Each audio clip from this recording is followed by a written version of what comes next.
catching feelings, baby.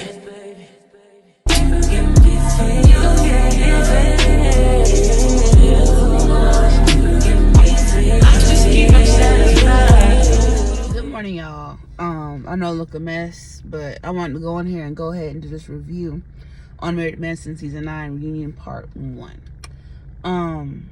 It's currently like 7 in the morning right now. I'm doing my couple deliveries in the morning. I do have work at 10, so let's get into this video. If you're new, make sure you like, comment, subscribe, and for more content, and we better get into it, okay? All right, so like I said, I didn't say it, but I did not take any notes, y'all. I'm just gonna go based off memory. I'm sure I might miss a couple of things, but I'm gonna talk on the key points that I do remember, okay? So, as far as looks, sorry, y'all. I don't know where my phone stand went in the car, so I'm holding my phone. So, as far as the looks goes, I did do a video on the pre-looks that came out.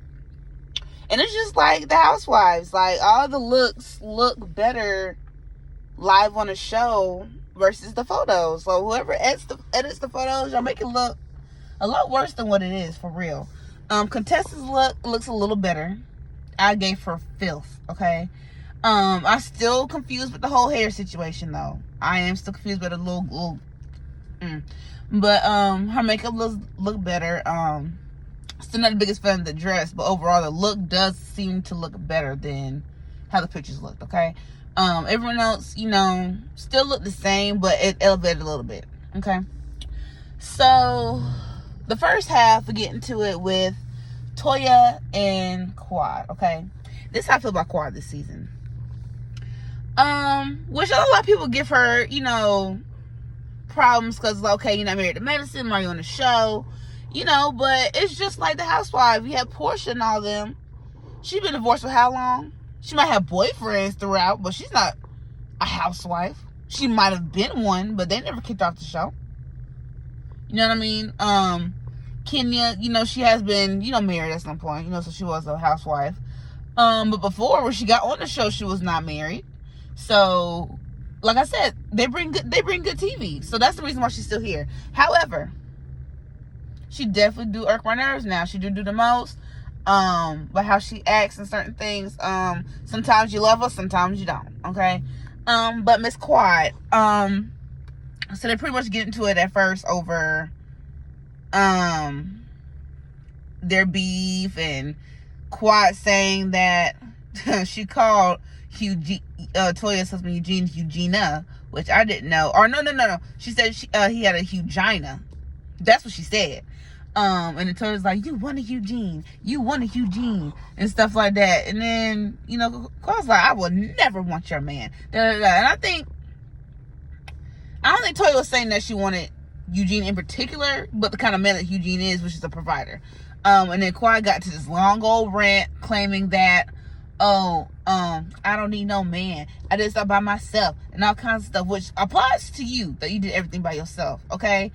Don't get me wrong, but don't make it seem like y'all up here now. And they were talking about Anila's break-in, okay? This is one of the main things that was talked about last night. I cannot get this thing right. So, that's my eye. Quad is so persistent that Toya had something to do with it, and she make it very clear that, I don't think Toya did it, but she had knowledge that something's going to happen. And I will say, how it sounds and set up, it doesn't seem too far-fetched to predict or infer that Toya might have knowledge of it. Not saying that she did, but just how it looks, it doesn't look too good on Toya's end. Just because of the timing of everything. You know what I mean? Timing is the big thing.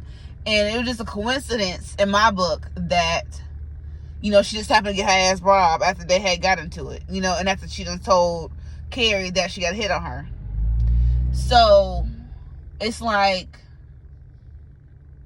what do you think? Like, it doesn't seem too far-fetched to think that maybe she knew something. But I really did not think Toya knew something. Plus, Anila got robbed twice, y'all. 2 times. You get robbed twice, and you still looking at Toya. Maybe you look at yourself, okay? Then insert a picture of her glass shattering, of the second break-in and stuff like that. You know, and cutting the wires, the cameras and stuff like that. So, of course, here come Quad still thinking she has something to do with both of them. Just because, but my thing is, I will never go off he say, she say. Even though she told Carrie that, a hit can be anything. You know, she could have been jokingly, you know, saying stuff because she mad or just running her mouth. You know, sometimes when I get mad, I be saying just random stuff at my mouth all the time. So, that's what I'm thinking the situation would have been. She was like, just talking about how she probably was mad at Anila. And just like, girl, she probably gonna hit on her, some shit like that. She keep messing with the wrong people. You know, it just coincidentally her ass goddamn robbed after she said that. So yeah, it's gonna look bad on Toya. But I know she didn't mean that, you know? And then I think Quad and Heavenly got to it a little bit because there's like, okay, well, you know, Heavenly said some things about you too, Quad. You know, do you hold her accountable? You know, and Quad, you know, was talking to her stern, but in a nice way. Like, you know, and then Toya keep trying to jump in, and the Quad was just like, Toya, let me speak to Heavenly. Let me speak to Heavenly. All kinds of stuff like that. You know what I mean? Because, you know, in the beginning, her and Heavenly got to it a little bit because, you know, Heavenly was always talking shit about everybody on her YouTube. So that was that little spat going on. And then I think it ran, you know, contestants and her little 2 cents each time. You know, she, that they had got into it or whatever. Then, you know, they talked about Quad's finances, which honestly, to me, in my opinion, I don't care how someone gets their money. As long as they get their money, that's it. You know what I mean? Apparently, you know, if you remember, not Eugene, what was, Quad's husband's name? Greg. When he was on the show, he made it very clear that Quad keeps her money. Okay, all the bills, Greg paid them. I'm sure some, you know, little things that, you know, Quad wanted to do for him, of course, came out her pocket, or stuff she wanted to do with the girls came out her pocket. Duh. I'm not sure she didn't pay a dime for nothing, you know. But, you know, like I said, not recently, you know, she had bought herself a new car for her birthday. So, you know what I mean? I feel like she's good at saving. She never really had to spend nothing. And she made it very clear, y'all, on her, she was all like, you know, oh, y'all, I don't got no responsibilities but myself. I pay for all this myself. I ain't gonna worry about nobody but myself, okay? So she made it very clear that only thing she had responsibilities is till recently now with Mason. So it was just like, that Simone was made a big deal, like, well, I'm a doctor, and you know, I know I'm just concerned about all these bills. You know, I have a lot of bills, and I'm a physician. You know, all she was just saying, like, if I could, you know, I'm having my time here and there, and I'm the actual doctor, and you're not, and we're getting paid the same checks from the show. It is funny how you can afford all this, and I'm with somebody, and I'm a physician, I still got all this shit going on. She's trying to figure out how the hell you doing it. She managed her money well. I mean, that's just simple. Like I said, she ain't had to, which is what her man, she had to pay for much. Kind of how like Toya is. Oh yeah, sorry, I'm going over the place on this video, so bear with me. So Toya and Quad brought up receipts. Quad took a lie detector test.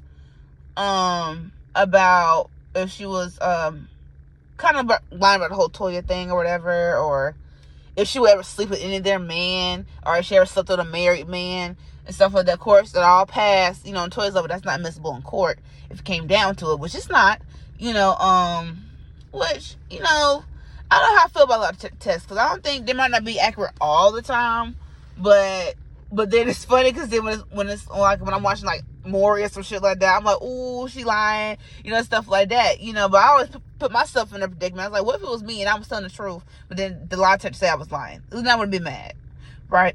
So I don't know how accurate that is, but then Anila comes up. Last time I'm all over the place, because I know it wasn't right at that moment. She brought up a test about if she made her own break-in and all this other stuff, or if she made the rumor about someone. And of course, she passed hers too, which is funny how they all just do a lie detector test. So I'm sure Quiet and Anila probably both talked outside of everything and was like, okay, y'all, let's take a lie detector test. You know, because it's funny how they both had one pulled up and propped and ready. And then we also get into Toya finances. They talked about, because a lot of people giving her mess about her income. also. But of course, you know, she's married to a physician, so they really didn't think too much of it. But everyone always clowning her, but not having her own money. Okay, so of course she gets a check from the show, and then she brought her receipts, and then she had one check that was like $6,000, another check that was $7,000. She claimed it's monthly. I think it was for some wine or something like that. You know, and the course like, oh, $6,000. Okay, like that, like $6,000 to me. Now $6,000 is a lot to me. You know, but I guess to them, it's like, oh wow, $6,000. But then that's what Toya was like, that's monthly, boo. That's monthly. You know, not just a one and done check. You know, and then they're talking about heavily just a little bit about working on her stuff or how she's with her mouth or whatever. And then what else happened? I don't think it was nothing like major happened. I think I hit the main stuff. I think everything else is just little chatter here and there. But next episode they get into it more. Then the husbands come out, which the husbands didn't really get into anything. So it's like when they come out, I feel like I'm not really gonna pay attention. They're probably just gonna talk about their wives and how you feel about your wives doing this. They get the same answer every time. Oh, that got nothing to do with that. You know, that's women's business, and I try to stay out of it. You know, that's probably all that's gonna be. Besides Scott over here trying to rap, like who he supposed to be? Okay, since when he want to be a rapper? But yeah, I'm pretty. Like I said, if I missed something, it probably wasn't as memorable as I thought it would be, but I hit the main stuff. So that's all we got for that. But y'all let me know what all y'all want me to talk about, like different shows I can review. I started watching The Watcher on Netflix. I don't know if you guys seen that, but I just started that. I can do reviews on that so far if you want me to. But besides that, yep, that's it. So y'all like, comment, subscribe on this video. I'm about to get back to work, and I'm out.